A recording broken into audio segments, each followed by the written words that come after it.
দর্শক, আমরা এই মুহূর্তে কথা বলবো বর্তমান সময়ে সবচেয়ে আলোচিত ভাইরাল যে তরমুজ বিক্রেতা রনি ভাইয়ের সাথে। আমরা এর মধ্যে জানতে পারলাম রনি ভাইয়ের সাথে যে কোনো এক মোবাইল দোকানদার প্রতারণা করছে। এই প্রতারণার বিষয়ে আমরা সরাসরি রনি ভাইয়ের কাছে জানবো। রনি ভাই, আমরা যতটুকু জেনেছি আপনি বসুন্ধরা সিটিতে গিয়েছেন। বসুন্ধরা সিটিতে যাওয়ার পরে আপনাকে একটা iPhone 16 Pro Max দেওয়া হয়েছে। এই বিষয়ে আপনার কি বলার আছে? আসলে কি আপনি পাইছেন কিনা ওটা যদি বলতেন। না না, সে আমার সাথে প্রতারণা করছে, কিন্তু আমি মোবাইল পাইনি। সে আমার তো তরমুজ কিনে নিচ্ছে রাত্রে, তাও প্রতারণা করছে। আবার আমরা যতটুকু জেনেছি আপনাকে সে আপনার 50,000 টাকা তরমুজ কিনে নিয়ে গেছে, 50,000 টাকা আপনাকে ক্যাশ দিয়েছে।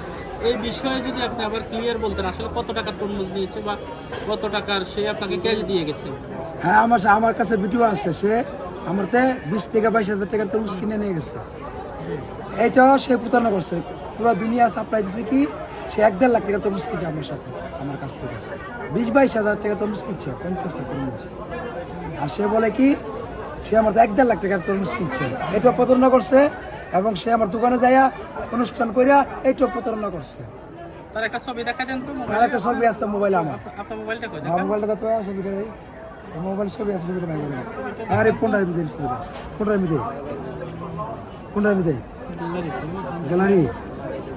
গ্যালারিতে ছবি আছে। এই যে সজীব, এই যে সজীব, এই যে সজীব, এই যে মোবাইল পিকচারের মালিক উনি আপনার সাথে কথা মোবাইল পিকচার। এই যে সেই লোক মোবাইল পিকচার, এই সেই লোক মোবাইল পিকচার, সেই লোক, এই সেই লোক মোবাইল পিকচার। তুমি আসে না না, সমস্যা না।